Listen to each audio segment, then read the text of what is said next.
Kali ini kita akan belajar deployment aplikasi Next.js. Sebetulnya tutorial ini juga bisa kita terapkan untuk aplikasi Node.js pada umumnya. Karena memang aplikasi Next.js yang akan kita deploy ini jalannya di lingkup Node.js. Jadi misalkan lo pernah bikin aplikasi Node.js pakai Express atau mungkin pakai framework yang lain atau bahkan nggak pakai framework sama sekali, terus lo pengen deploy bisa juga ikutin tutorial ini. Walaupun memang di beberapa langkahnya agak beda ya, karena memang tutorial ini spesifik untuk aplikasi Next.js. Walaupun begitu, ya dia sama-sama jalannya di lingkup Node.js. Jadi secara konsep nggak jauh beda gitu. Oke, untuk studi kasus kali ini kita akan coba deploy aplikasi ini. Ini dia reponya. Jadi ini tuh website portofolio yang seingat gua pernah kita bahas gitu beberapa tahun yang lalu. Ya udah cukup lama juga ya. Jadi ini website yang simple, kemudian kita akan deploy sampai kita bisa akses gitu. Nah, sebelum kita mulai, perlu diingat ini tuh kita akan melakukannya dengan cara yang paling mendasar ya. Sehingga lu dapat konsep dasarnya, kemudian setelah itu lu bisa explore lagi gitu.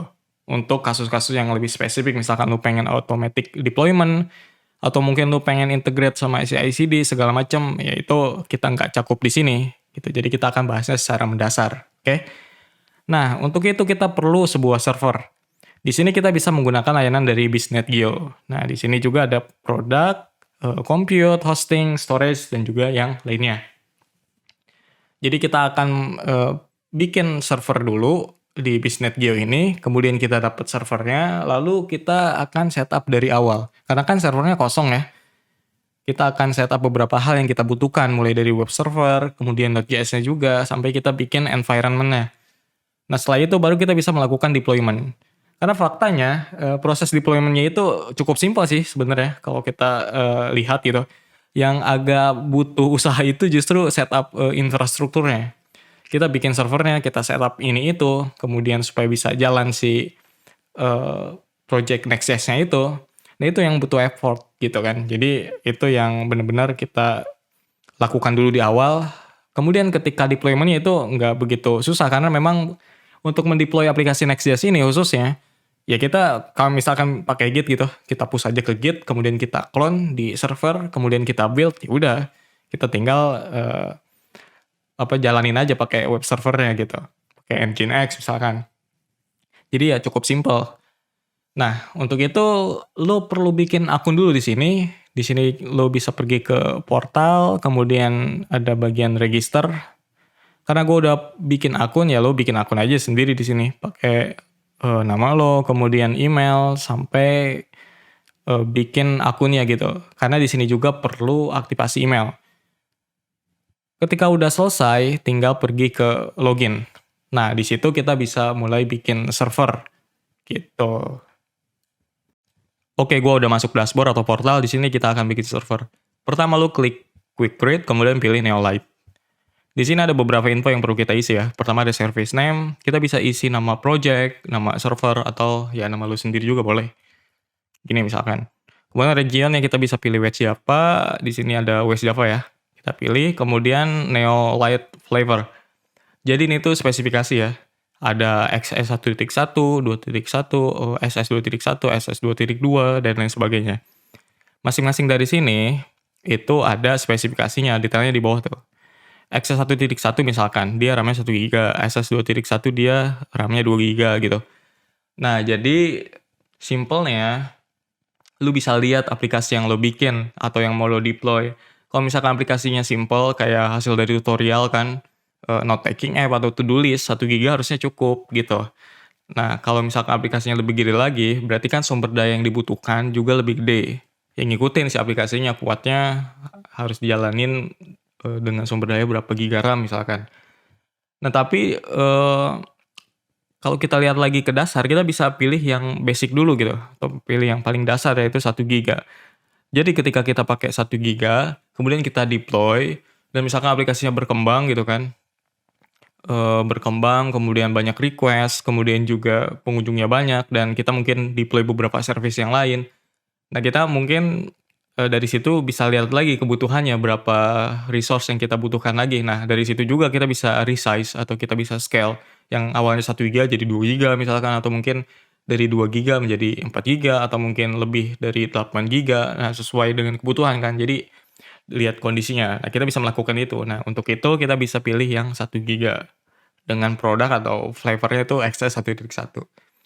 Oke, sebelahnya ada cycle, kita bisa pilih per bulan atau per tahun. Di sini kita bisa pilih per bulan. Operating system-nya, di sini ada beberapa opsi ya, tapi kita akan pilih Ubuntu. Sebenarnya kalau misalkan lo lebih suka yang lain, entah Debian atau Fedora atau yang lain gitu, boleh aja. Tapi untuk ikutin tutorial ini kita pakai Ubuntu. Scroll ke bawah, di sini ada SSH key ya. Karena kita manage si VM-nya ini melalui SSH, nanti kita login ke SSH, kemudian nanti kita bisa manage untuk install sesuatu, ya melakukan hal-hal yang kita perlukan lah lewat SSH. Untuk itu kita perlu SSH key. Nah, kalau lo belum punya, silahkan bikin dulu, kemudian import ke sini SSH key-nya, gitu. Nah, untuk bikin SSH itu simple ya, apalagi kalau lo udah punya basic knowledge di ilmu komputer gitu, atau mungkin lo udah pernah pakai Git dan juga ya pakai SSH, dan di situ kan perlu SSH key juga gitu. Jadi harusnya udah paham dan bukan sesuatu yang ribet juga sih. Ya lu juga bisa cari di sini misalkan nih generate SSH key. Di sini lu bisa pakai SSH key keygen. SSH keygen gini. Kemudian kalau di Windows lu mungkin bisa pakai WSL ya untuk bisa pakai subsystem Linux. Kemudian juga selain itu mungkin lu bisa pakai putih namanya. Nih ini. Jadi dia SSH client buat Windows. Tapi kalau gue boleh saran mendingan pakai WSL sekalian gitu, lebih enak. Jadi lu bisa ikutin caranya Linux gitu. Nah, di sini juga lu bisa generate gitu. Nah, di sini ada komennya atau mungkin keterangan ya. Bisa masukin email atau yang lain juga boleh. Misalkan ini keterangannya server tutorial atau server VVS gitu boleh juga. Ada juga algoritmnya, bisa pakai RSA. Juga ada bitsnya. Nah, untuk itu kita akan pergi ke terminal ya. SSH keygen, kemudian pakai RSA, kemudian juga bitsnya kita agak bikin besar ya. Kemudian di sini kita akan ditanya mau di mana kita simpennya.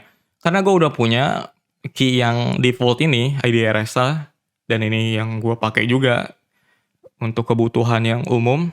Jadi gue nggak bisa nyimpen di sini lagi. Kita harus simpen di tempat yang lain. Gue akan bikin key khusus untuk tutorial misalkan ya. Namanya gue kasih ID RSA tutorial deh.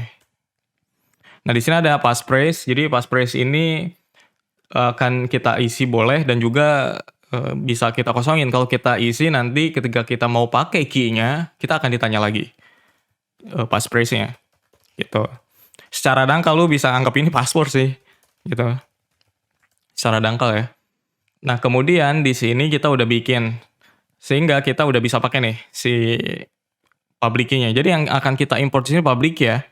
Kita bisa import SSH key di sini, kita kasih nama tutorial misalkan. Lalu gua akan buka di Vim ya. Saya SSH ID RSA, kemudian di sini gua kasih tutorial pub. Nah, kita bisa copy lalu kita paste di sini. Nah, kita import. Dia udah ada di sini tuh. Oke ya. Lalu di sini ada SSH atau console username. Jadi selain lewat SSH sebenarnya kita juga bisa loginnya lewat konsol yang ada di dashboardnya si Biznet Geo ini nanti. Karena kita punya opsi untuk login lewat situ, manage-nya. Mungkin kita nggak bisa pakai SSH gitu kan. Atau kita pengennya lewat konsol juga bisa nanti. Karena memang ada beberapa kebutuhan yang mungkin atau urgensi yang mengharuskan kita pakai konsol gitu. Nah, di sini jadi kita butuh username. Selain itu juga username kita akan gunakan untuk login pakai SSH juga. Di sini ada keterangannya ya. Username will be used for accessing VM via SSH or console. Jadi si username ini selain untuk konsol ya untuk SSH juga. Di sini kita bisa kasih nama yang ya gampang diingat juga. Nah, di sini passwordnya. Jadi ketika kita login lewat konsol, kita akan ditanya password. Kita bisa isi di sini. Kita kasih password yang mungkin cuman lo aja yang tahu gitu. Oke, kita udah isi ya. Kalau nggak bisa passwordnya harus ribet atau segala macam ya kita ganti lagi nanti. Klik next. Nah udah bisa semua.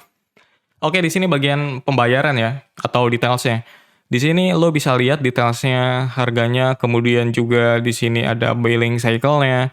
Juga kalau lo punya promo code, mungkin memang saat lo nonton video ini Bisnetgeo lagi ngadain promo gitu, bisa dimasukin di sini, have a promo code, input here. Jadi lo bisa isi di sini, kemudian nanti lo dapat potongan ya sesuai dengan promonya ya. Nah, di sini juga ada payment method. Jadi ketika lo mau bayar ya, lo bisa pakai ya ATM, kemudian juga bisa pakai bank transfer dan lain sebagainya yang disediakan oleh Midtrans ya, karena memang pembayaran lewat Midtrans di sini. Jadi ada beberapa opsi. Nah, simpelnya ya lo tinggal ikutin aja pembayarannya sampai lo bikin gitu servernya sampai jadi, karena memang nggak terlalu lama juga gitu. Cukup cepat lah kalau gue bisa bilang gitu untuk pembikinan lagi, penciptaan gitu itu pembuatan servernya sampai kita bisa akses gitu. Nah, jadi lo selesain ini, kita akan terusin lagi untuk proses yang lainnya, oke? Di sini kita bisa lihat servernya udah bisa kita gunakan. Kita klik nama servernya, kita akan pergi ke halaman detail.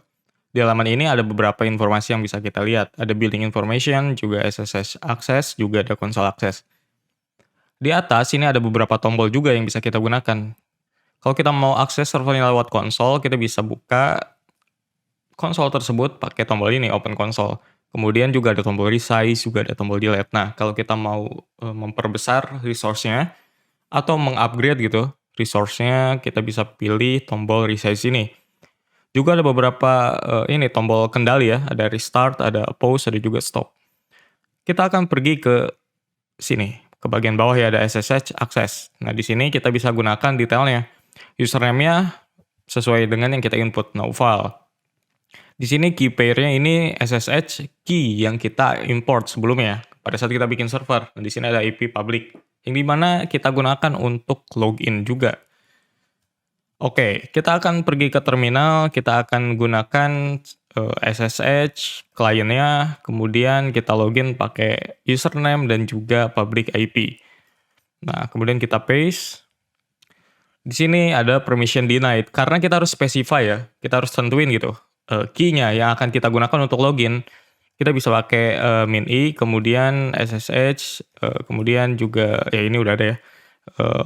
SSH lalu nama filenya atau nama key-nya, ID, RSA, tutorial misalkan, sesuai dengan yang kita gunakan pada saat kita bikin server tersebut. Ini untuk ya menentukan gitu key yang mau kita gunakan untuk masuk tuh yang mana gitu kan. Kayak kita mau masuk kan ada beberapa kunci gitu. Kita pilih kuncinya yang sesuai dengan pintunya gitu, atau ya kalau dalam ini servernya sesuai dengan server gitu. Jadi kita pilih kuncinya untuk masuk ke server ini sesuai dengan username Naufal ini. Contohnya ya. Sekarang kita enter. Nah, kalau kita masukin passphrase, ketika kita bikin, kita akan ditanya lagi karena kita mau pakai key tersebut untuk masuk kan. Nah, kita akan masukin passphrase yang sesuai dengan saat kita bikin. Dan kalau berhasil, dia akan masuk langsung, koneksi ke servernya lewat SSH gitu. Jadi gitu, kalau lo nggak pakai passphrase gitu, dia nggak bakal diminta, jadi langsung bisa masuk gitu kan. Nah, karena ini agak panjang ya, sebenarnya kita bisa bikin di config gini nih. Aku jadi buka emoji gua. Gini SSH config ya. Nah, di sini kita bisa tulis config. Gue lupa lagi config ya. Ntar ya. SSH config di sini. Jadi ketika kita mau connect ke sebuah server tertentu, dia bakal masukin beberapa opsi yang kita tentukan. Jadi kita nggak perlu masukin contohnya masukin key tadi. Jadi dia langsung bisa sesuai dengan yang kita masukin di config tadi gitu. Gimana sih ntar? Config file ini coba. Nah ini, misalkan host kita masukin nama hostnya Naufal server deh, Naufal aja deh. Kemudian di sini ada hostname. Oh ini nyala ya si apa? Namanya sih copilotnya. Hostname-nya IP-nya. Tadi IP-nya mana? Ini IP-nya kita masukin, kemudian apa lagi? User ya, usernya Naufal, kemudian kita masukin identity file, kemudian kita akan tentuin path-nya itu ID RSA, terus juga ada tutorial ya. Ini kita save, kemudian exit. Nah sekarang kita masuk ke sini. Tadi apa namanya? Naufal ya. Nah dia langsung masuk pakai config, atau dia mencoba connect ke server yang kita tentuin di hostname tadi. Pakai detail yang kita tentuin juga di config-nya. Sekarang kita masukin passwordnya, nah langsung masuk. Jadi gitu ya. Maksud gua tuh biar kita lebih simpel kan, kalau tadi pakai apa min i gitu. Ya kita kalau mau login harus masukin lagi dong key-nya. Jadi kalau gini enak tuh. Dia bakal nyesuaiin dengan config tadi. Gitu. Ini simple aja sih, maksudnya tips simple supaya hidup kita lebih mudah gitu. Kayak gini udah masuk ya. Kalau kita udah masuk gini, artinya setiap komen atau setiap perintah ya, komen gitu. Setiap perintah yang kita masukin di terminal ini, dia bakal dikirim ke si servernya sesuai dengan yang kita lagi login lewat SSH ini gitu. Karena bukan lagi di environment lokal. Kalau kita masukin ls di sini, ya udah dia berarti ls di dalam servernya, bukan di environment lokal kita. Gitu. Jadi ini basic banget sebenarnya, tapi lu harus paham juga gitu kalau lu belum paham. Oke. Nah, jadi gitu ya untuk login tuh. Gue ulang nih. Kita masuk ke sini, SSH Naufal misalkan. Nah, dia sesuai dengan yang kita tulis di config tadi. Kita masuk, karena gue masukin passphrase, jadi gue harus masukin passphrase lagi ketika gue mau login. Jadi ini bukan password di servernya ya, tapi password ininya, passphrase. Jadi passphrase yang kita gunakan untuk bikin si key pair SSH-nya gitu. Kalau kita nggak pakai, dia nggak bakal nanya sebenarnya gitu sih. Nah sekarang kalau kita enter, dia masuk ke server gitu. Jadi gitu untuk masuknya SSH, masuknya pakai SSH, kemudian kita login. Nah sekarang kita udah masuk di dalam server. Kalau udah kita masuk di dalam server, ya udah kita bisa manage gitu. Ini salah satu contohnya gitu. Kalau yang lain, lu bisa buka konsol ini. Gitu, lo bisa klik open console, dia bakal ngebuka konsol gitu. Nah, di sini lu bakal ditanya login. Untuk detailnya ya sesuai yang ada di sini. Tuh, username-nya dan juga password-nya. Password-nya sesuai dengan yang lo bikin juga ketika lo bikin servernya. Nah, jadi gitu. Nah, gue harapin ketika lo bikin, gue lupa ngasih tahu juga sebenarnya ya. Kalau ketika bikin password-nya pada saat bikin server gitu. Nah, lu kan masukin password untuk konsol. Sebaiknya yang gampang diketik juga, walaupun susah gitu, tapi gampang diketik. Karena agak susah juga nge-paste di sini gitu. Jadi lu harus ketik, misalkan Naufal, kemudian passwordnya kan ditanya juga. Nah, baru lu masuk. Nah, untuk ngakses konsol ini tadi, ngeklik ini ya, tombol konsol. Dan konsol ini dipakai ketika terjadi kendala ketika lu nggak bisa masuk lewat SSH. Entah itu mungkin lu kehilangan key pair gitu kan. Lu masukin public key, kemudian lu pindah device, kemudian juga lu mungkin nggak backup gitu si key pair-nya tersebut, atau mungkin ya entah bagaimanapun itu tidak bisa dilakukan gitu kan. Hal-hal gitu mungkin terjadi gitu. Jadi ada urgensi tertentu ketika lu butuh konsol ini, ya lu bisa masuk lewat sini gitu. Jadi ini semacam emergency door aja sih sebenarnya, bisa juga dibilang gitu. Jadi lu bisa masuk lewat situ. Karena mainly lu aksesnya itu lewat si SSH. Karena memang enaknya lewat sini untuk ngaksesnya gitu. Gitu lewat SSH ini. Dan kita bisa manage si VM-nya ini atau si servernya lewat SSH ini. Nah, kita juga akan melakukan beberapa hal seperti setup web server, kemudian juga kita setup environment-nya sampai kita bisa deploy. Nah, untuk itu kita akan coba setup beberapa hal, termasuk kita install si Node.js-nya itu sendiri. Karena beberapa hal juga udah ada sebenarnya, kayak si Git-nya itu udah ada. Jadi kita akan nge-clone sampai kita bisa deploy gitu. Oke, sekarang kita akan coba deploy project Next.js ini, tapi kita akan setup beberapa hal dulu sebelum kita clone ini. Yang paling pertama itu sebenarnya nggak ada syarat ya, atau nggak ada urutan tertentu gitu mau install yang mana dulu. Tapi gue biasanya itu install si Nginx-nya dulu, web server yang akan kita gunakan. Kita akan pakai Nginx. Nah, Nginx ini udah ada di repository-nya Ubuntu secara bawaan. Jadi ya lu tinggal update aja. Untuk update si indexing-nya ya, list package-nya supaya dapat yang terbaru. Setelah itu tunggu beberapa saat ya. Ini juga cepet sih sebenarnya internet di dalam servernya. Karena kalau kita jalanin perintah di dalam servernya berarti dia pakai internet yang ada di dalam server, bukan lagi pakai internetnya kita gitu.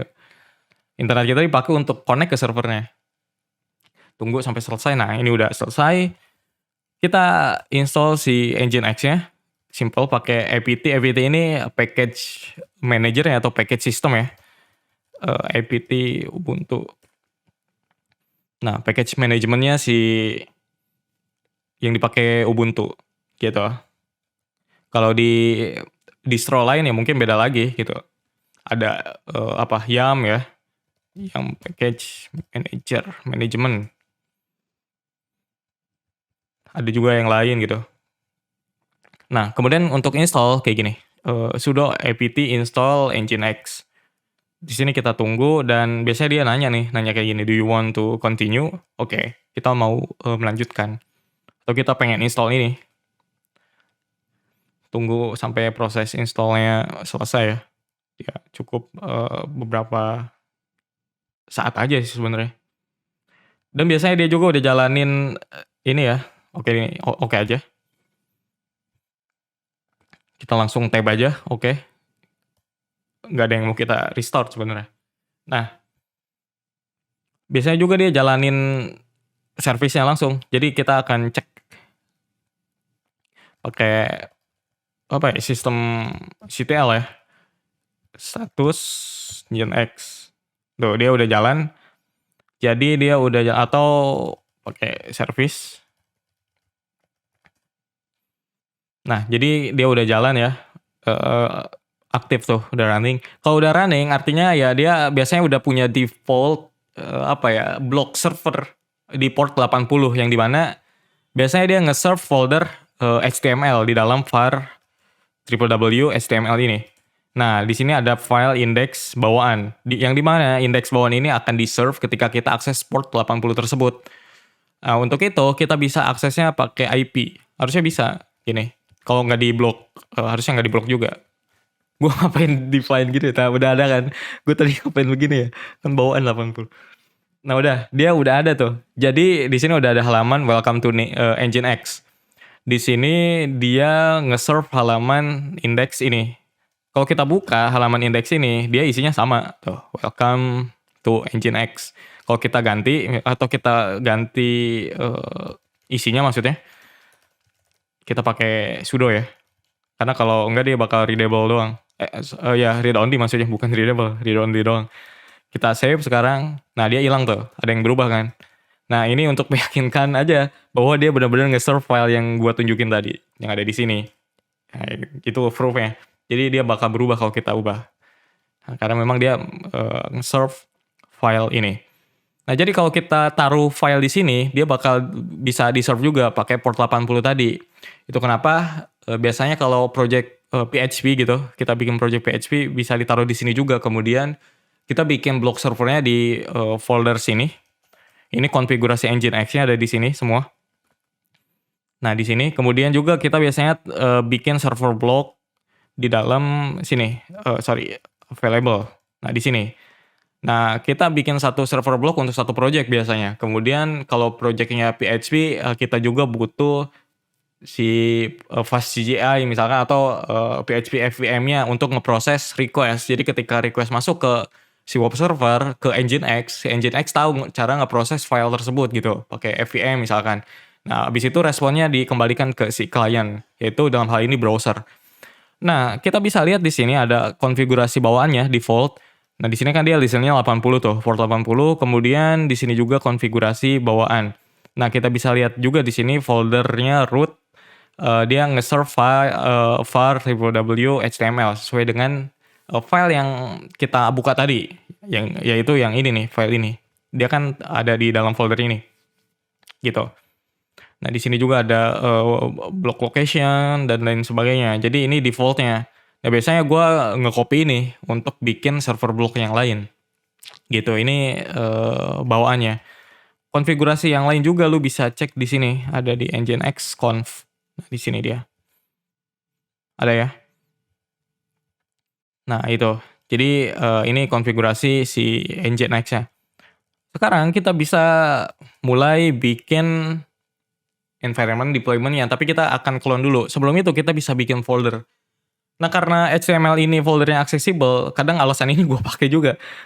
Ya, karena aksesibel kan. Nah, gue nggak mau si file-file tersebut aksesibel. Walaupun sebenarnya gue bisa blok juga port tersebut gitu. Jadi supaya nggak bisa diakses atau mungkin eh, ya dengan beberapa teknis tertentu gue bikin si foldernya tidak bisa diakses secara publik gitu. Jadi gue bisa deploy di sini. Tapi simpelnya seringkali gue bikin folder di luar HTML. Jadi di dalam var www. Nah, di sini gue taruh si foldernya. Misalkan gue mau bikin project Next.js ya, atau deploy project Next.js. Nah, gue bikin folder di sini. Gitu, simpelnya gue bikin folder di sini pakai sudo ya, sorry. Nah, di sini jadi ada satu folder baru nih Next.js. Di sini kita bisa taruh deployment atau aplikasi yang mau kita deploy, project Next.js misalkan di sini. Atau yang lebih advance sebenarnya biasanya gue tuh bikin satu project dalam konteks tertentu. Kemudian gue bikin juga user yang khusus untuk project itu doang. Itu lebih kompleks sebenarnya, tapi lebih enak juga, lebih teratur gitu. Di project-project yang side project gue misalkan gitu. Nah, biasanya gue pakai environment kayak gitu. Gue bikin satu project, kemudian gue bikin satu user untuk itu. Di dalamnya project-project atau service-service yang terkait dengan project itu aja. Jadi lebih enak manage-nya biasanya. Teratur juga untuk user manajemennya. Gitu. Itu lebih lanjut sebenarnya. Tapi untuk simpelnya cukup aja kayak gini sebagai hal dasarnya gitu ya, atau konsep dasarnya. Nah, karena di sini usernya root ya, jadi kita harus pakai sudo gitu. Nah, kita bisa ganti juga untuk ownership-nya pakai perintah chown. Gue gak tahu ya lu nyebutnya apa gitu. Gue biasanya pakai chown aja nyebutnya. Nah, kemudian kita pakai recursive, kemudian juga kita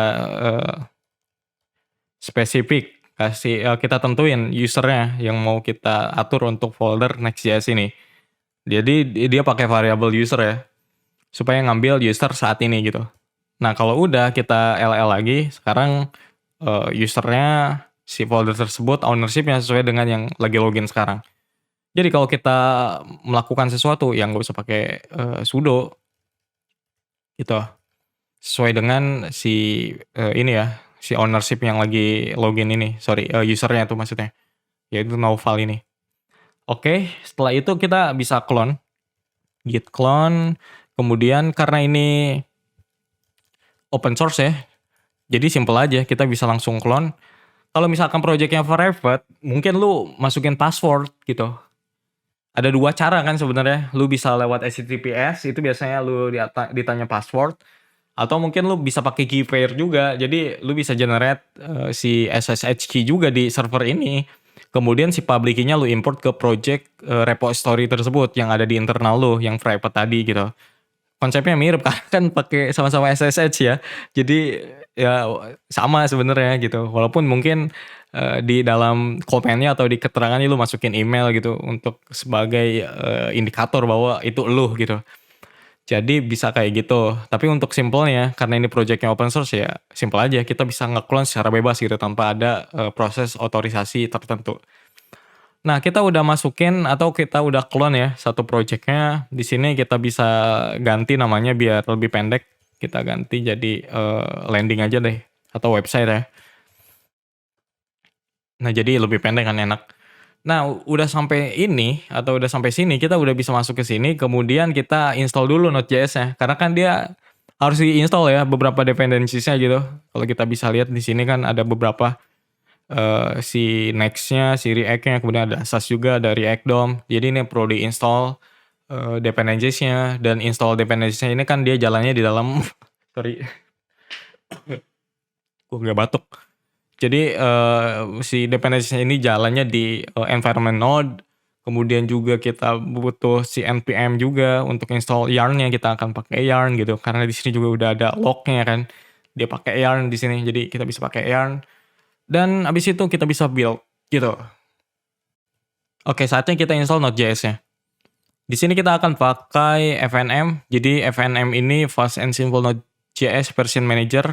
Jadi kita bisa install si Node.js, kemudian install beberapa versi sekaligus. Jadi kita bisa switch dari satu versi ke versi yang lain. Ini kayak NVM ya. NVM ini, Node Version Manager. Cuman dia ngeklaim lebih cepat dan gue rasa memang lebih cepat juga sih. Jadi kita install lewat sini. Sebetulnya kita juga bisa lewat apt installnya. Cuman kalau pakai ini ya lebih simple aja installnya. Kemudian juga kita bisa install beberapa versi sekaligus gitu. Jadi misalkan kita mungkin punya beberapa project yang dimana versi Node-nya itu butuh yang beda-beda. Nah ini sangat cocok lah. Oke, untuk itu kita bisa coba jalanin ini dan dia ngecek beberapa hal ya. Pertama dia ngecek dependencies dan juga di dependencies ini dia butuh URL, curl, kemudian juga dia butuh unzip di mana dia missing. Jadi dia nggak ada unzip di sini. Untuk install unzip kita bisa pakai apt install unzip aja. Ini simple karena memang ada di repo bawaannya juga di apt repo stories. Jadi kita bisa langsung jalanin ini dan kita bisa skip pakai tab ya tadi untuk fokusin ke oke, tombol oke. Kemudian tekan enter. Nah ini udah selesai, kita bisa jalanin lagi perintah yang sama dan dia mulai proses instalasinya. Di sini udah selesai harusnya, tuh, installing for bash. Appending the following to this file, bash rc. Jadi dia nambahin sesuatu di bash rc ini. Di bawah harusnya, karena appending ya, dia menambahkan, jadi ada di bawah kalau append. Ini dia FNM, jadi dia nambahin hal ini. Kemudian di sini juga kita bisa lihat kalau misalkan dia nggak nambah secara otomatis, entah kenapa gitu, mungkin ada masalah dengan sesuatu gitu. Nah, lu bisa namain ini secara manual gitu ke file yang tadi, yang dimana path-nya ini. Kemudian kalau udah, kita bisa source. Ini kita paste dan yap. Harusnya kita bisa jalanin FNM sekarang. Nah, ini dia. Jadi udah bisa kita install Node.js-nya. Kita bisa install versi misalkan versi 16 atau mungkin versi 14. Oke, kita jalanin versi 16 coba. Atau install versi 16. Jadi simpel aja kan kalau install ini FNM install v16. Nah, sekarang kita bisa cek FNM ls. Versi 16 dia default. Jadi kalau kita jalanin node min v, dia langsung muncul versinya. Nah, sekarang kita bisa install yarn. Min g ya. M I min g kemudian yarn. Ya udah ya. Kemudian yarn-nya udah ada nih. Tuh. Sekarang kita bisa langsung masuk ke foldernya ya, kemudian kita jalanin yarn untuk install beberapa packages atau ya dependencies yang dibutuhin project Next.js kita ini. Dan ini juga ya butuh beberapa saat ya, karena pasti banyak juga kan. Memang di situ cuma 4 biji gitu, tapi si 4 biji itu dia butuh beberapa package lain lagi yang bergantung kepadanya gitu. Ya udah cepet kan. Karena memang internet juga cepet sih nih. Udah selesai. Kalau udah selesai kita langsung bisa build. Yarn build. Oke, ini udah selesai proses buildnya. Jadi sebenarnya kalau kita deploy project Next.js itu paling nggak ada 2 jenis ya. Pertama ada dynamic itu yang biasanya kalau kita bikin website, untuk akses datanya dia butuh data user saat ini atau data user yang lagi login gitu. Itu salah satu contohnya. Jadi dia akses data ke database, butuh ID user gitu. Nah itu dynamic tuh, dia butuh Node.js pada saat build, juga pada saat dia dijalanin. Nah yang kedua ini ada static, dia tuh simple kayak blog misalkan.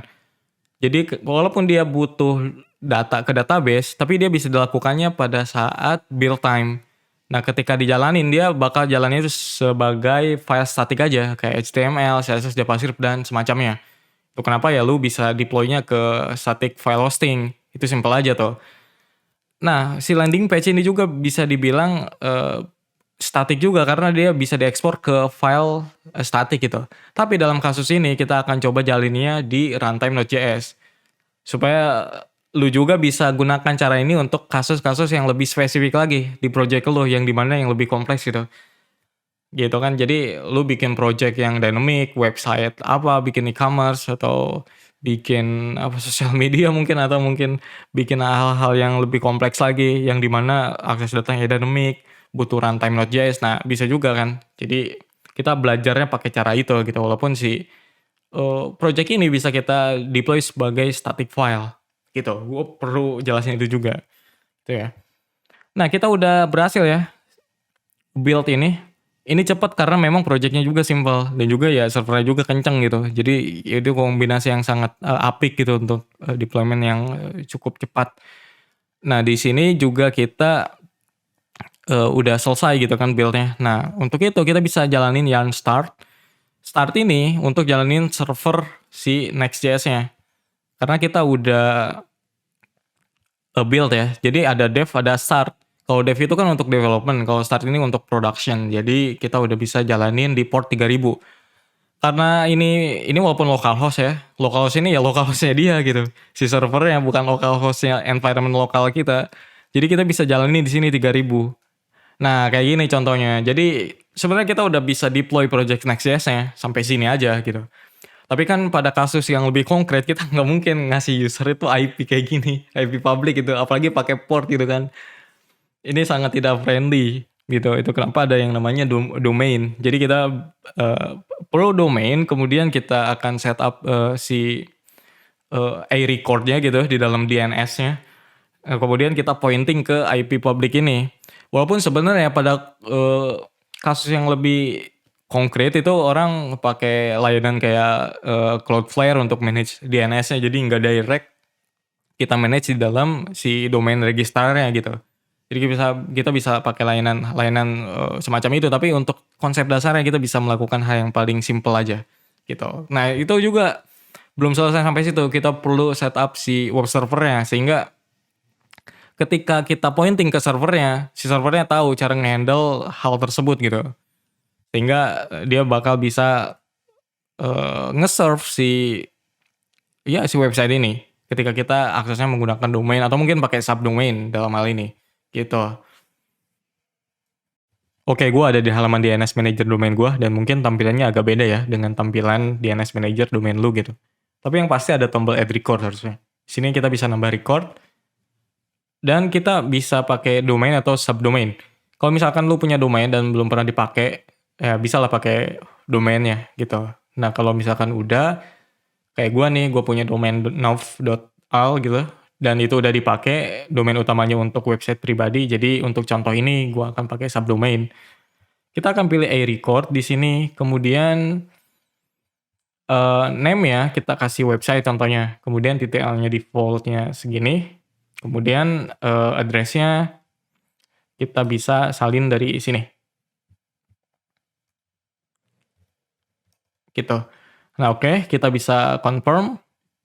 Untuk bikin, kita akan pointing subdomain website .nav.al ya kalau gua ke IP address tersebut. Kalau udah ya ada semacam toast kayak gini ya.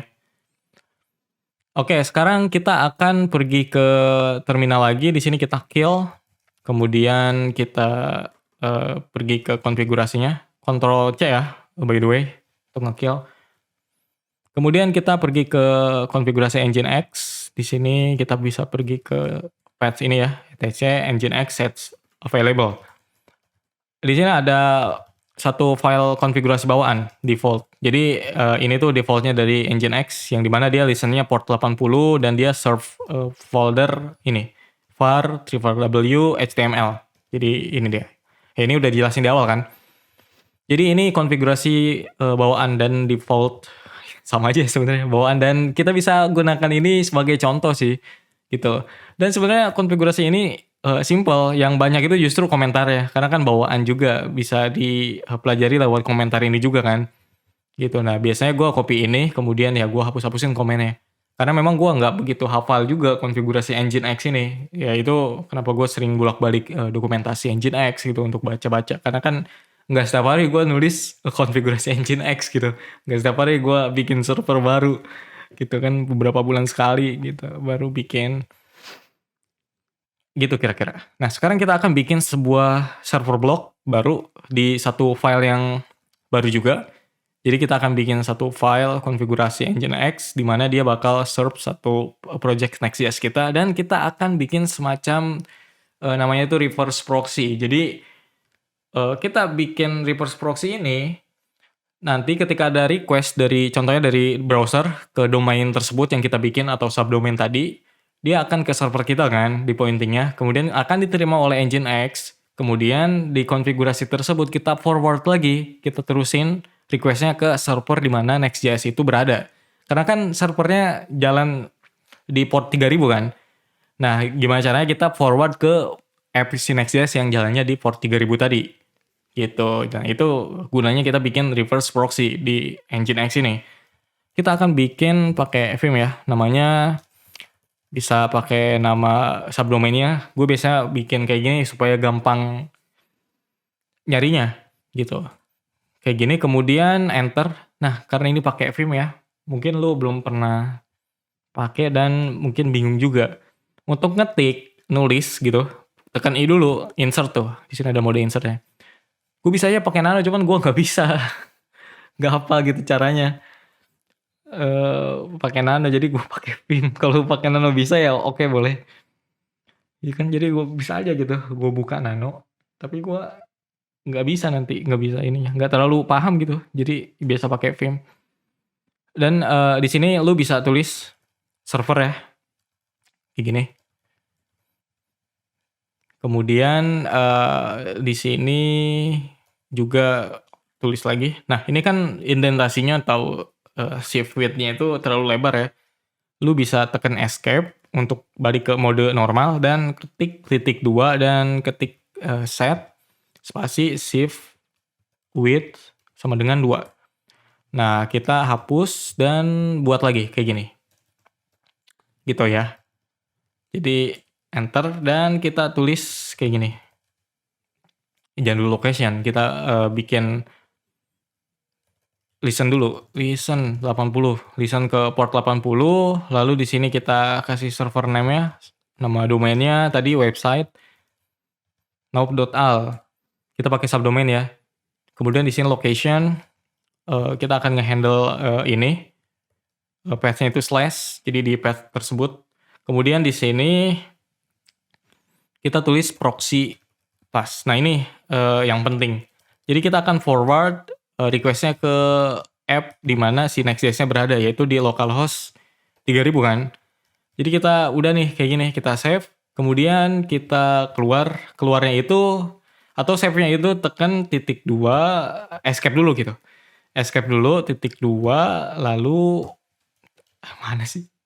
Nah, escape dulu titik 2 terus ketik W lalu enter. Udah tuh ya. Udah dia udah nge-save, lalu kita keluar lagi. Kalau mau keluar ketik escape lagi titik 2 key lalu enter. Ribet juga gue ngajarin Vim. Lu bisa cek tuh tutorial gue soal Vim di channel ini juga ada. Jadi gitu ya. Yang penting lu bisa nulis itu deh. Terserah lu pakai nano atau pakai apa gitu. Oke, ini udah. Sekarang kita cek dulu dia ada error gak konfigurasi Nginx-nya pakai perintah ini. Nah udah ya, sintaksis oke. Jadi udah oke. Sekarang kalau udah oke, kita bisa bikin symlink pakai ln -s, kemudian kita bikin symlink dari site available website, kemudian kita bikin di site enable ya. Kita itu mau taruh di site enable atau mengaktifkan sebenarnya si ini konfigurasinya. Namain ya, namanya sama ya. Sama namainnya gitu. Kayak gini. Kemudian kalau udah kita reload. Oke, sistem ctl kemudian restart. Boleh. Nama servisnya Nginx. Kita enter. Nah udah. Dia udah berhasil kita reload. Dan kalau kita pergi ke sini. Kita reload. Dia akan muncul apa kira-kira. Kita lihat ya. Nah, dia mati. Kenapa? Karena dia itu kita matiin si Next.js servernya. Kalau kita URL di sini atau curl, pergi ke website.nav.auth sesuai dengan yang kita ini ya bikin tadi subdomainnya, atau sesuai yang lu bikin lah. Kita enter. Nah, dia bad gateway. Atau kalau kita ping, dia IP-nya itu udah ngarah ke server kita. Jadi kalau kita akses nih, dia bakal pergi ke sini. Nah, udah bad gateway sesuai dengan curl tadi nih. Udah sesuai ya. 502 bad gateway. Jadi sebenarnya dia udah masuk ke servernya, udah berhasil pointing ke servernya, dan si Nginx dia udah berhasil nge-catch, ya kan, udah berhasil nangkep. Karena di sini juga ada nih, ya kan, Nginx tuh. Ya dia udah ditangkap oleh Nginx si requestnya. Kemudian dia coba forward, tapi si localhost 3000 itu nggak ada. Kenapa? Karena kan kita kill tadi. Sekarang kita perlu jalanin lagi. Kita balik lagi ke part www di Next.js, kemudian di website. Nah, kita jalanin yarn start si server Next.js-nya. Nah, sekarang kan jalan nih di localhost 3000, yang dimana tadi kita bikin reverse proxy, kita forward ke sini kan, ke path yang ini, atau ke address ini, yang dimana Next.js-nya ini jalan. Kalau kita reload sekarang, dia jalan. Nah gitu, sekarang kita sebenarnya udah berhasil mendeploy ya, kita jalanin, kemudian kita pointing juga ke subdomain ini contohnya. Dan kita udah berhasil nih. Cuman masalahnya sekarang kalau kita keluar kan berarti mati gitu, ya kan? Jadi kita perlu cari cara nih, gimana caranya si server ini tetap jalan walaupun kita keluar dari servernya. Kan nggak mungkin kita nunggu gini terus nih, kita jalanin terus kita diemin gitu supaya dia jalan terus kan. Terus kita nggak keluar-keluar kan nggak mungkin kayak gitu. Kita tetap harus keluar gitu. Kita jalani ini, kita pengen keluar dari servernya, ya mati kan. Ya gimana caranya, kita perlu jalanin ini di background, berarti kita jalanin di background, kemudian kita bisa keluar dari servernya dengan tenang gitu, dengan bebas, karena memang dia jalannya di background sebagai proses gitu, atau kita bisa sebut demonize lah gitu. Jadi kita jalaninya di background. Nah, kita akan melakukannya itu sekarang. Kita masuk lagi ke server di sini, masuk ke path di mana itu berada lagi. Karena simpelnya kan kayak gini ya, harus kita jalanin di background. Nah, simpelnya kalau di Linux itu kita bisa jalanin perintah di background itu pakai dan aja, gini nih, simbol dan gini. Nah, dia akan returnnya itu ada PID-nya. Kemudian kalau kita exit pun ya dia tetap akan jalan tuh. Kita reload pun jalan karena dia jalannya di background. Kalau kita ketik BG di sini atau background ya, tuh ada di sini job one already in background. Nah, kalau kita ketik FG foreground, dia akan balik lagi ke depan. Tuh, perintahnya bakal ada di sini. Nah, kalau kita kill Ctrl C di sini, dia bakal mati karena kan kita kill. Karena dia udah ada jadi karena dia udah jadi perintah yang ada di foreground, bukan lagi di background. Kalau kita kill ya udah dia mati gitu. Itu jadi layaknya proses ya. Gitu. Jadi simpelnya kayak gitu. Cuman masalahnya kan itu cara yang paling basic ya. Tentu gue harus jelasin itu karena memang caranya gitu aja sehingga lu tahu konsep dasarnya gitu untuk jalanin proses di background, atau supaya si server Next.js itu bisa jalan di background tanpa kita harus install apapun. Basicnya gitu. Cuman kita perlu hal yang lebih lanjut lagi supaya kita dapat fitur-fitur yang lain lagi. Kayak misalkan kita butuh monitoring. Kita perlu untuk apalagi misalkan logging. Kita perlu untuk manage itu. Misalkan kita punya beberapa apps yang lain juga. Kita pengen manage itu. Nah, kita perlu sesuatu yang lebih dari sekedar cara yang tadi kan tentunya. Nah, itu kenapa kita perlu yang namanya PM2. Salah satunya itu namanya PM2. Jadi PM2 ini kita bisa gunakan sebagai tadi proses manager untuk proses si atau server app-nya ini, server Next.js-nya. Selain itu juga bisa digunakan untuk monitoring, juga untuk ngelihat lognya, juga kita bisa ya tadi bikin beberapa instance gitu untuk satu app misalkan, atau kita bisa jalanin si app-nya itu di background gitu kan, tanpa ya tadi pakai cara yang basic tadi kan gitu. Tapi ya tentu aja gue harus jelasin cara yang paling mendasarnya dulu supaya kita tahu kenapa kita pakai PM2 atau sesuatu semacam PM2 gitu. Oke. Untuk pakai PM2 itu kita bisa install pakai npm. Jadi kita bisa jalanin npm min g bukan yarn ya, PM2 gini. Ini agak nunggu beberapa saat ya karena memang cukup kompleks juga app-nya gitu. Dan ini memang ngebantu banget apalagi ketika lu punya banyak apps gitu. Kalau satu sih pakai cara yang basic tadi ya oke-oke aja gitu karena apalagi basic untuk tutorial ya. Tapi ini sangat kerasa ketika lu deploy beberapa apps, kemudian juga ketika lu pengen debugging, nah itu enak banget. Nah, sekarang udah berhasil kita install, sekarang kita bisa jalanin PM2-nya. Di sini ada PM2, di sini udah kita bisa jalanin. Cara yang paling simpel untuk menjalankan aplikasi Next.js menggunakan PM2 itu kayak gini. PM2 start yarn start. Nah, kita udah menjalankan sebuah server Next.js melalui PM2. Jadi dia dikelolanya oleh PM2 dan otomatis jalannya di background. Kemudian kalau kita balik lagi ke sini, kita reload. Nah, dia udah jalan servernya. Jadi sebenarnya kayak sebelumnya gitu, kita jalanin yarn start tapi melalui PM2. Ini perintah yang paling simple. Nah, kalau kita menggunakan perintah ini, dia akan ngasih nama default. Kayak gini sesuai dengan perintah yang kita jalanin, yaitu yarn ya. Jadi kita jalanin yarn, kemudian argumennya itu start. Nah, di sini ada prosesnya. Ada ID-nya juga dan namanya yarn. Kalau kita punya beberapa aplikasi yang kita jalani dengan PM2, nanti listnya banyak juga kan. Misalkan 3 atau 4 gitu. Nah, kalau kita kasih nama yang nggak karuan, atau yang nggak sesuai dengan nama aplikasinya, sesuai dengan konteks aplikasinya, nanti kita bingung. Kayak misalkan gini, namanya yarn. Kan kita nggak tahu gitu, ini tuh aplikasi yang mana kalau kita punya beberapa list gitu. Kalau satu kan kita tahu ini ya memang untuk website aja. Kalau kita punya beberapa ada front end, back end, atau mungkin yang lain, ada landing gitu kan. Nah kalau kita kasih nama yang nggak karuan, kita bingung gitu. Ini tuh proses untuk yang mana gitu. Nah untuk itu kita bisa kasih nama sesuai dengan yang kita inginkan gitu, supaya lebih rapi.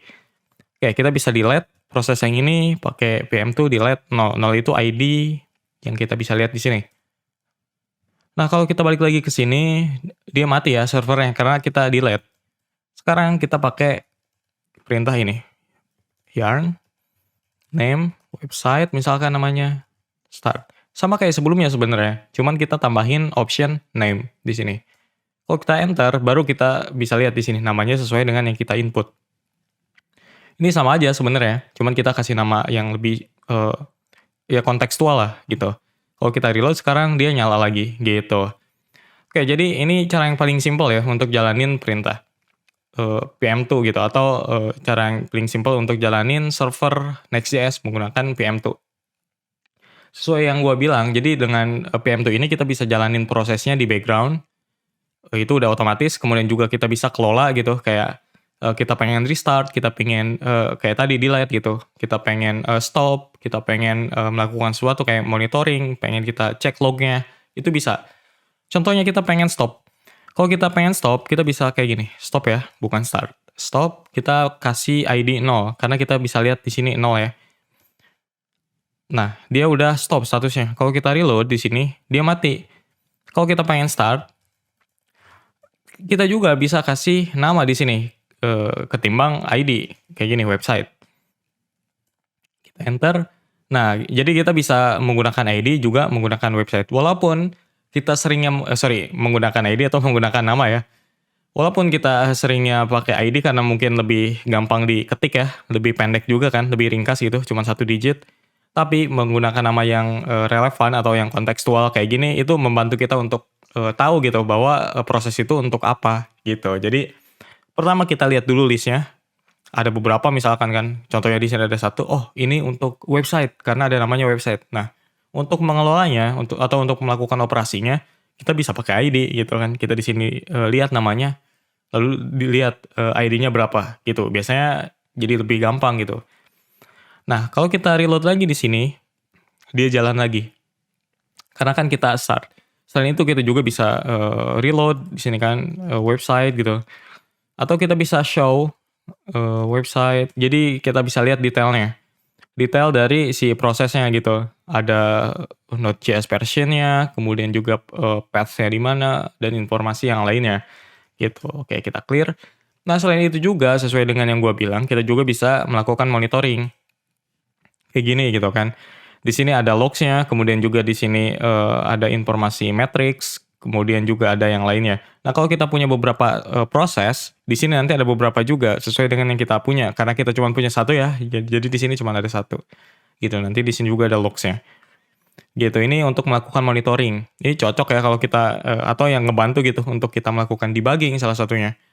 Atau ya kita pengen lihat bahwa si prosesnya itu ya dia menggunakan beberapa atau menggunakan berapa persen memori gitu kan, atau kita juga pengen lihat dia ada logs-nya apa aja, ya kayak gitulah.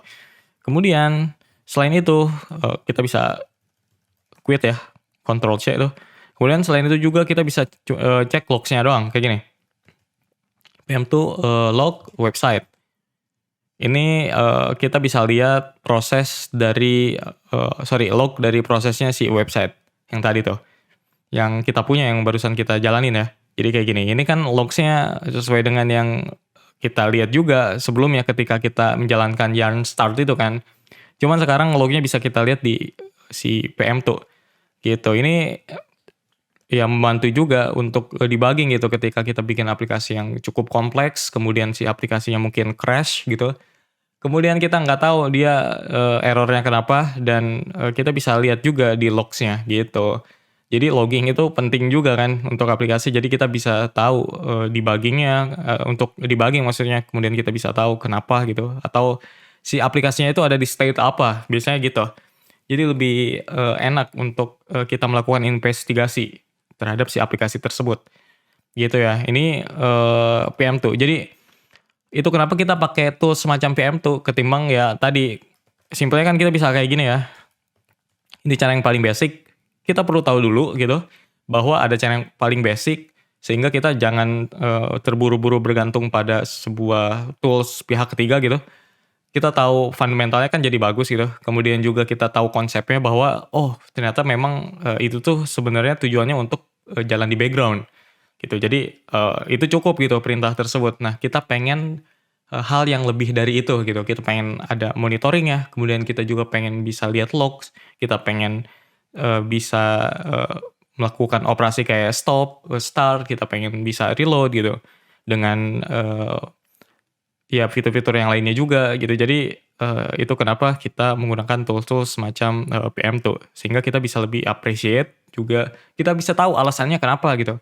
Jadi nggak semata-mata kita cuma install gitu, kemudian kita nggak tahu kenapa pakai itu. Padahal sebenarnya kita tuh pada poinnya atau pada hal yang paling mendasarnya itu kita pengen jalanin prosesnya di background tanpa ya rumit gitu. Walaupun memang di Linux itu sendiri menjalankan proses di background ya simpel aja kayak tadi gitu. Oke, selain itu di PM2 juga kita bisa kasih semacam apa ya, startup. Jadi, kalau kita punya beberapa proses, kemudian kita pengen dia disimpan gitu, kita juga bisa disimpan, kemudian ketika si sistemnya ini atau servernya reboot gitu, atau bukan berantem ya, reboot atau restart gitu kan. Nah, pengen otomatis jalan, kita bisa pakai startup script kayak gini nih, PM2 startup kemudian PM2 save gitu. Nah, kita bisa ikutin ini.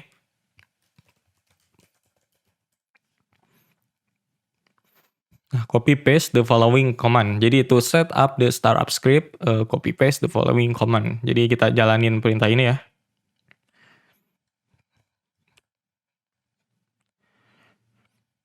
Oke, jadi udah selesai itu harusnya. Kemudian kita bisa PM2 save. Ini untuk nyimpan proses yang lagi ada. Jadi current process list di save, kemudian nanti kalau dia reboot atau restart ya, gak enak juga reboot ya. Restart ya dia bakal otomatis ngejalanin lagi. Gitu. Ini kan ada juga tuh dikasih tahu freeze a process list on a reboot via VM to save. Atau kita bisa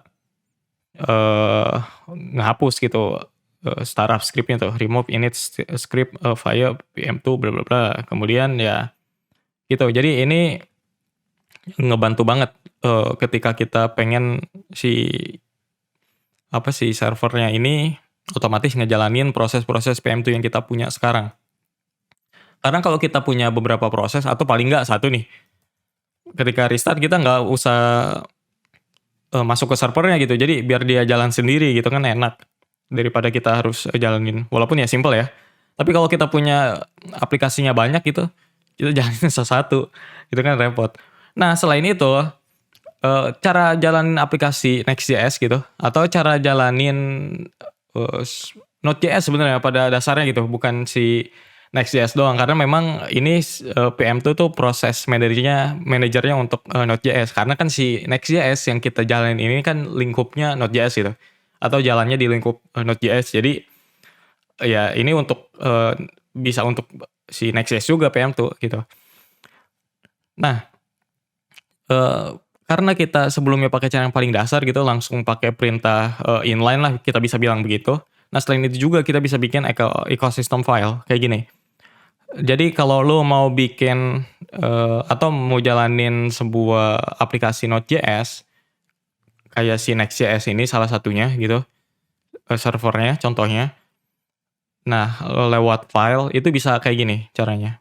Jadi ada 2 tuh paling nggak. Pertama lu tadi pakai cara yang, simple gitu, dan itu cara yang paling, cepet juga kalau bagi gua gitu. Karena memang kita punya aplikasinya satu, jalanin aja pakai perintah tersebut jadi lebih cepat. Nah selain itu juga bisa pakai ini.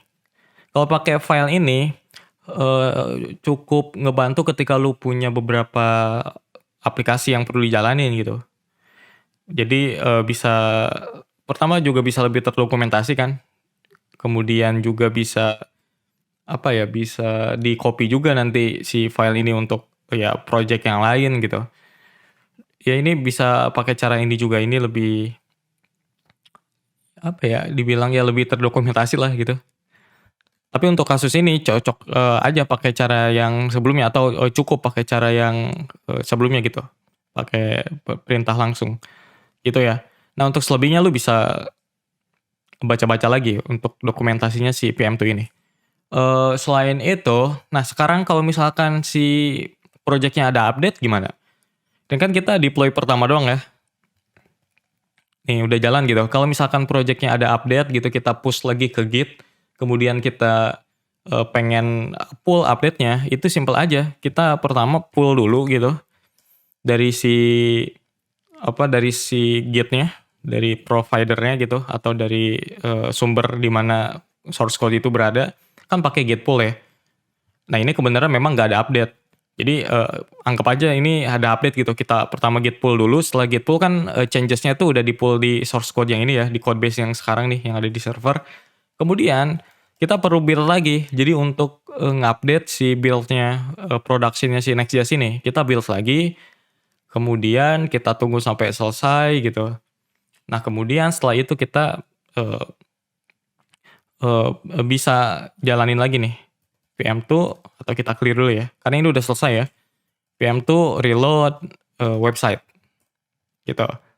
Nah setelah itu baru kita bisa lihat, update yang paling baru gitu. Jadi proses, deployment-nya itu sebenarnya simple karena memang kan kita push dulu gitu dari lokal lo gitu atau tim lo atau teman-teman lo yang kerja di code base yang sama, push changes-nya ke Git, ke si, repository-nya, kemudian dari server ini lu pull lagi, habis di-pull kemudian lu build, ya udah tinggal di-reload aja si service-nya untuk, serve si, nge-serve si ya build yang baru gitu. Jadi itu kenapa gua bilang di awal kan, seinget gue ya, gua bilang ya di awal kayaknya, yang soal di mana deployment-nya itu simple, yang, butuh effort itu atau yang butuh usaha itu setup environment deployment-nya gitu, kayak tadi tuh yang kita lakukan di awal, setup Nginx-nya, web server-nya kan, kita install .js-nya, kemudian kita coba, ya setup, folder untuk si tempat project Next.js-nya, kemudian setup, reverse proxy-nya gitu kan, terus, setup PM2 gitu. Jadi, yang butuh effort justru untuk setup environment-nya, ketika kita deployment justru ya simple aja gitu untuk ngedeploy-nya. Karena karena si, VM-nya ada dan juga, dia udah ada environment-nya. Ketika udah ya jalan di environment tersebut. Untuk melakukan deployment ya tinggal pull aja si changes-nya, kemudian lu build, kemudian ya tinggal di reload aja si prosesnya. Gitu. Jadi simple aja kan, lebih ya lebih mudah daripada setup yang pastinya dari awal gitu. Nah, berikutnya kita akan coba ini ya, melakukan hal-hal yang lain untuk si tutorial deployment ini gitu. Sejauh ini kita udah berhasil melakukan deployment aplikasi Next.js sampai kita bisa akses websitenya atau aplikasinya melalui subdomain ini. Tapi sekarang kita bisa lihat di sini not secure karena memang masih menggunakan HTTP bukan HTTPS. Kita butuh SSL certificate. Kita bisa menggunakan Let's Encrypt yang gratis. Nah, kita bisa menggunakan Certbot untuk menginstalnya atau memasangnya. Di sini nih ada Certbot. Kemudian kita bisa pilih instruction di sini. Kemudian juga di sini ada softwarenya kita pakai Nginx. Sistemnya kita pakai Ubuntu. Tunggu ya, dia lagi loading tuh. Bisa kita lihat di sini lagi loading. Kita scroll ke bawah, di sini kita bisa baca juga to use Certbot, you'll need. Oke, udah. Oke, udah juga. Oke, udah. Kita bisa pergi ke sini. Kemudian ini kita udah masuk juga, kemudian juga kayak udah ada, kemudian juga kita bisa ya ada di sini nih. Kita bisa installnya lewat Snap. Kayak kita pakai perintah tersebut. Nah, cepet juga kan. Jadi ya enak juga ketika kita install sesuatu kan.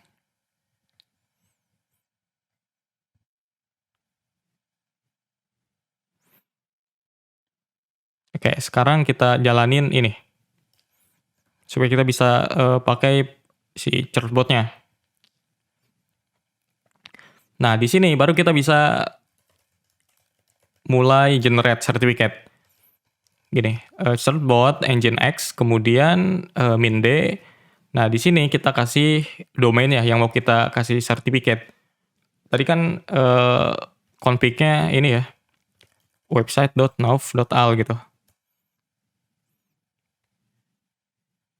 Kita enter, kita tunggu ya sampai muncul kayak gini. Emailnya kasih email lu gitu. Di sini gue pakai email gue. Kemudian kita lihat di sini ya kita yes gitu. Ya lu baca aja gitu. Si Let's Encrypt dokumennya. Kemudian di sini juga ada lagi nih. Would you willing once your birth certificate is successfully issued to share your email address? Tuh, lu mau nge-share gak email lu? Misalkan lu nggak mau gitu, pilih no. Nah, sekarang dia lagi requesting a certificate for website.nav.al. Jadi dia akan nunggu. Atau dia lagi request. Nah, di sini udah berhasil nih. Ada path-nya ya, di mana sertifikat lu berada gitu. Ada di sini path-nya. Kemudian kalau lu cek ke config-nya, kita pergi ke config sini. Kemudian di sites available, di sini kita buka pakai sudo deh. Kemudian kita buka config websitenya. Di sini dia otomatis nambahin konfigurasi SSL-nya tuh. Lu bisa baca ya, ada manage by Certbot. Di sini ada komennya. Jadi ini ditambahin otomatis sama si Certbot tadi. Gitu. Nah, sekarang kita bisa reload lagi ke sini. Nah, dia udah pakai SSL sekarang tuh. Lu bisa lihat ya di sini.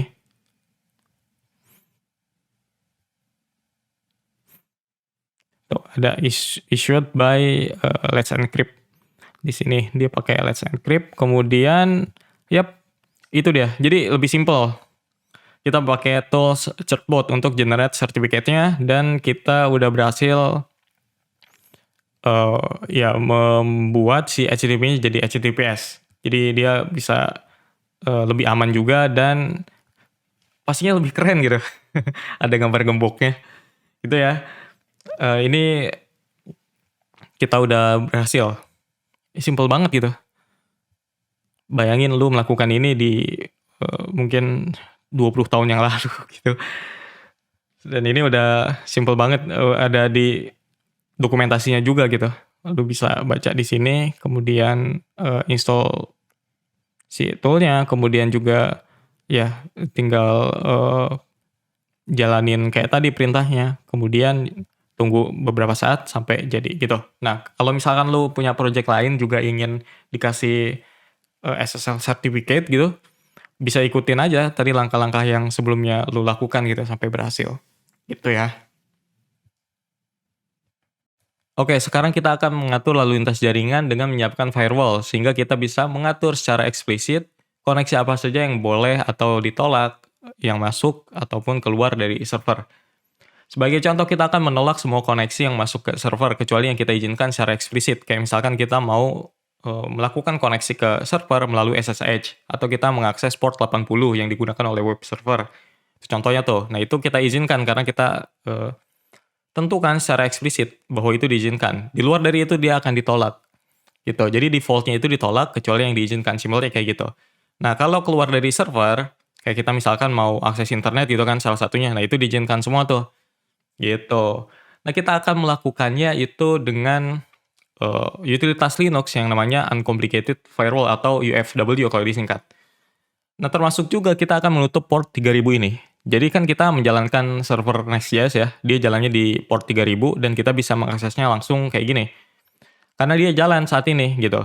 Nah, kalau kita aksesnya melalui subdomain kayak gini atau melalui domain, dia akan diterima oleh Nginx, oleh reverse proxy, kemudian dia akan di-forward ke si Next.js servernya.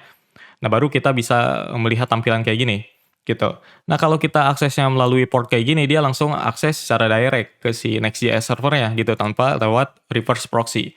Nah, kita akan tutup ini nih, karena kan kita nggak perlu lagi akses lewat port gitu, sehingga yang ini aja yang bisa diakses, gitu. Nah, kita akan melakukannya menggunakan UFW di sini. Untuk cek statusnya, kita bisa cek kayak gini, UFW status, dia inaktif ya, karena memang belum diaktifin. Nah, sebelum itu kita akan coba atur dulu role-nya. Jadi kita akan atur default-nya itu dia deny incoming. Oke, dia incoming-nya udah deny, jadi semua koneksi ke server itu dia bakal ditolak gitu. Tapi dia belum berlaku karena belum aktif UFW-nya. Nah, kita jangan dulu aktifin, karena kalau kita aktifin sekarang, kita bahkan nggak bisa koneksi atau melakukan koneksi ke si server ini melalui SSH. Nah, ini bisa membuat kita terkunci di luar gitu. Sehingga kita nggak bisa akses servernya gitu. Jadi jangan dulu aktifin. Nah, yang kedua kita akan mengizinkan outgoing. Jadi koneksi keluar dari server itu kita akan izinkan secara bawaan gitu. Nah, sekarang supaya kita bisa diizinkan melakukan koneksi ke server melalui SSH, kita bisa menggunakan perintah allow open SSH. Nah, udah ya. Kalau kita mau lihat lagi app yang bisa kita gunakan, bisa kita lihat pakai gini, app list. Nah, di sini ada Nginx ya, juga open SSH. Kalau mau lihat detailnya, info misalkan open SSH. Nah, dia portnya 22. Kemudian kalau kita mau lihat lagi yang Nginx pool misalkan, nah kalau kita allow Nginx full ini, artinya kita bisa mengizinkan ya port 80 dan 443 ini. Gitu. Di sini ada title-nya tuh, web server Nginx, HTTPN atau plus HTTPS. Nah, sekarang bisa kita allow sudo UFW kemudian allow Nginx full. Nah, sehingga kita bisa akses nih, mendapatkan akses atau akses atau melakukan koneksi ke port 80 atau 443 itu diizinkan. Nah, sekarang karena kita udah allow beberapa hal, kita bisa enable. Gini. Nah, kita yes, kita confirm. Oke, udah nih. Sekarang kalau kita akses lagi port 3000 ya. Port 3000 ini kalau kita akses, dia akan tidak bisa. Nih, ya kan? Dia muternya lama tuh. Jadi dia nggak bisa melakukan koneksi ke port 3000 karena memang kita tutup. Gitu, karena kita tutup semua koneksi atau kita menolak ya. Jadi restriktif gitu. Kita tolak semuanya kecuali yang kita izinkan secara eksplisit. Nah, kita lihat di sini nih, kalau mau kita lihat nih, UFW status kita bisa pakai number juga. Nah, di sini statusnya aktif, di sini ada beberapa rule yang kita terapkan, OpenSSH gitu. Kemudian ada engine expool. Jadi kita bisa melakukan koneksi ke port 80 dan juga 43, yaitu SSL ya, atau HTTPS lah, gitu. Nah, sekarang bisa tuh ngakses ini kan, port 80 atau port 43 gitu. Ini bisa, tapi kalau kita pakai yang ini, dia nggak mau jalan gitu, karena memang kita tutup, atau kita tolak, atau kita deny gitu. Oke, sekarang kita misalkan mau debugging. Kita pengen akses servernya itu secara direct gitu. Secara direct di mana kita pengen bisa mengakses port 3000 ini. Jadi kita bisa allow UFW, kemudian kita allow dan kita kasih 3000/TCP. Nah, di sini kita udah nambahin satu rule baru. Nah, kita allow sekarang udah bisa nih. Ya kan? Sekarang udah bisa, berarti ini kita mengizinkan port 3000 ini diakses. Kayak gini. Jadi kayak sebelumnya ya, 80 atau 443 ini bisa diakses juga ini. Yang port 3000 ini cocok kalau kita mau debugging gitu ya. Atau mungkin hal semacam itulah yang mengharuskan kita untuk mengakses secara direct port 3000 ini. Gitu. Nah, kalau kita mau delete juga bisa, kita bisa pakai UFW status, kemudian numbered ya. Nah, di sini ada nomornya, kita bisa delete lewat nomor itu atau berdasarkan nomornya. Kayak gini misalkan delete port yang ini ya, 3000 tadi, kita mau hapus lagi. Nomornya 6, kemudian kita confirm, kemudian kita coba list lagi. Di sini ada 2 ya, untuk V6 juga kan tadi ada tuh. Nah, kita delete lagi, berarti nomor 3. Sekarang kalau kita list lagi harusnya balik kayak sebelumnya, yang dimana port 3000 udah gak ada. Sekarang kalau kita reload, di sini dia udah nggak bisa diakses lagi. Karena kan kita delete tuh rule-nya. Jadi kita tolak semua kayak sebelumnya, kecuali yang kita izinkan secara eksplisit gitu, oke? Jadi kayak gitu ya. Ini perlu ditutup karena memang kita nggak butuh lagi dan kita mencegah agar si aplikasinya ini diakses secara direct gitu. Karena ngapain juga gitu, kecuali mungkin si kita itu memang membutuhkan akses langsung ke si server Next.js-nya, kayak misalkan server backend gitu kita jalanin lewat port gitu. Dan itu pun kadang kita akan pakai subdomain juga atau pakai domain sendiri untuk API misalkan gitu kan. Jadi ya untuk case saat ini kita bisa tutup gitu supaya lebih aman juga. Gitu ya. Itu jadi cukup penting gitu untuk ngatur ini supaya lebih teratur juga si koneksinya. Jadi kita bisa membatasi dan juga bisa lebih aman. Gitu. Oke, kita coba exit dan kita coba bikin koneksi lagi masuk ke servernya untuk ngetes bahwa si SSH-nya bisa jalan. Harusnya memang udah bisa jalan kan, karena kita udah bisa melakukan sesuatu tadi setelah mengaktifkan gitu. Nah, sekarang udah bisa ya. Oke, jadi kita udah setup firewall juga. Sebelumnya juga kita udah setup sertifikat, jadi kita udah berhasil deployment atau melakukan deployment aplikasi Next.js dari awal gitu, dari servernya kosong. Kita setup beberapa hal, web server, Node.js, sampai kita bikin environment untuk deployment-nya. Kemudian kita coba build dan juga jalanin proses si Next.js-nya itu di background dengan PM2, sampai kita bisa akses si website-nya itu dengan HTTPS, dan juga kita tutup dengan firewall beberapa koneksinya, sehingga bisa lebih aman. Gitu. Oke, terima kasih teman-teman untuk tutorial kali ini. Sampai sini aja. Kalau ada beberapa pertanyaan atau mungkin ada kendala gitu, boleh ditanyain di kolom komentar. Kemudian juga, sorry kalau mungkin ada yang kurang ya, atau ada beberapa hal yang tidak dicakup di sini dan mungkin ya seperti biasa ya gue belibet gitu. Dan karena memang gue sering belibet dan ya kita bisa ketemu lagi di kesempatan yang lain dengan bahasan yang lebih menarik lagi. Gitu. Oke, sampai jumpa di kesempatan berikutnya. Terima kasih.